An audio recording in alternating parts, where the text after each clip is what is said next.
Bienvenue sur LinguaWire français A2. Aujourd'hui, deux histoires, le commerce en Amérique du Nord et les files d'attente aux frontières européennes.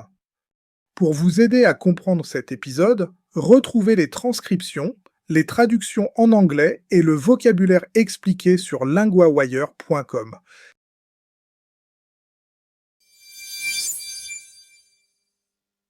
On commence avec le commerce en Amérique du Nord. Avec nous, Nicolas, correspondant LinguaWire pour l'économie. Bonjour Louis. Nicolas, quelles décisions les États-Unis ont-ils prises? Les États-Unis n'ont pas accepté de renouveler l'accord commercial tel qu'il est aujourd'hui. Cet accord concerne 3 pays, les États-Unis, le Mexique et le Canada. Est-ce que l'accord s'arrête tout de suite? Non, l'accord reste en place pour le moment, mais il ne reçoit pas la prolongation automatique de 16 ans.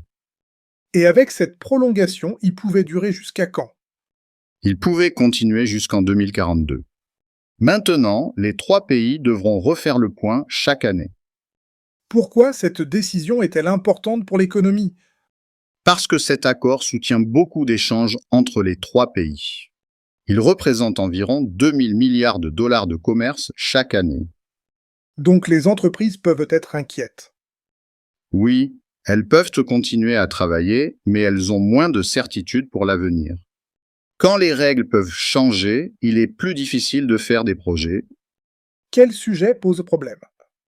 Le gouvernement américain parle surtout des voitures. Il parle aussi de l'accès au marché du lait et de certains produits agricoles.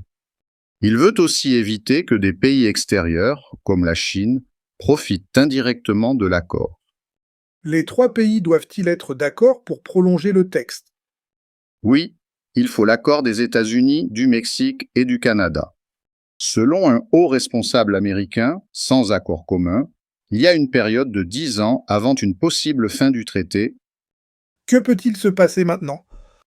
Les discussions vont continuer et l'accord reste valable pour l'instant. Mais les États-Unis veulent des changements avant une prolongation longue. Donc ce n'est pas une rupture immédiate, mais c'est un signal fort.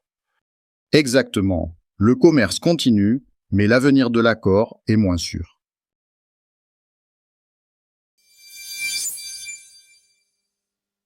Notre deuxième sujet concerne les voyages en Europe cet été.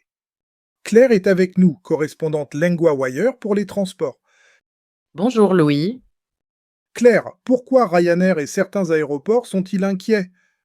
Ils craignent de très longues files d'attente au contrôle des frontières. Ryanair parle même d'un possible chaos dans les files. Qu'est-ce qui a changé pour les voyageurs? Un nouveau système numérique de contrôle est maintenant utilisé. Il s'appelle le système d'entrée et de sortie de l'Union européenne. Qui est concerné par ce système? Il concerne les voyageurs qui viennent de pays hors de l'Union européenne. Quand ils entrent dans la plupart des pays européens concernés, ils doivent enregistrer des informations biométriques.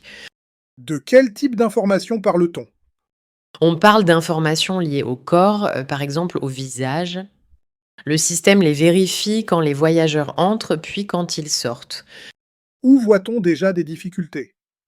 À Berlin, certains voyageurs attendent entre 1 heure et 2 heures. La directrice de l'aéroport dit que cette situation n'est pas supportable pendant l'été. Que demande Ryanair au gouvernement? La compagnie demande de reporter le système après les vacances d'été. Elle dit que les familles risquent du stress, de longues files et des vols manqués. Est-ce que le système pose problème partout? Non, selon les informations disponibles, il fonctionne bien dans certains endroits. Mais il y a souvent de longues attentes aux heures très chargées. Quels aéroports sont cités par Ryanair? La compagnie cite Tenerife Sud, Palma, Alicante et Malaga. Elle cite aussi Milan-Bergame, Cracovie et Paris-Beauvais. Que répond la Commission européenne? La Commission européenne dit qu'elle est prête à donner plus d'aide. Elle dit aussi que ce système doit rendre les frontières plus sûres et plus tard, les voyages plus simples. Donc le débat est clair. Plus de sécurité, mais aussi plus d'attente pour certains voyageurs. Oui, le but est de moderniser les contrôles. Mais cet été, beaucoup de voyageurs veulent surtout passer la frontière sans rater leur avion.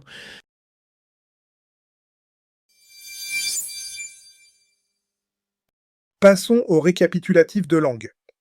Première partie, 3 mots et expressions utiles dans les infos. Premier mot, renouveler. Renouveler, c'est faire continuer quelque chose pour une nouvelle période. Dans l'histoire, les États-Unis ne veulent pas renouveler l'accord dans sa forme actuelle. Exemple, je dois renouveler mon passeport cette année. Deuxième expression, une file d'attente.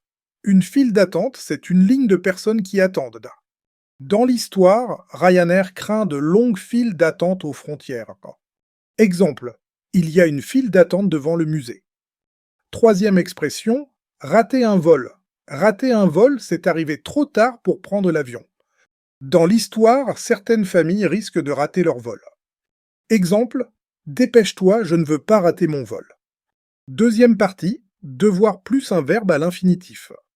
On utilise devoir pour parler d'une obligation ou d'une chose nécessaire.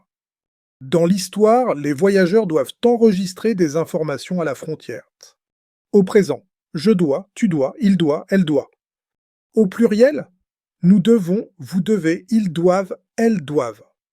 Exemple 1, je dois montrer mon passeport. Exemple 2, les 3 pays doivent être d'accord.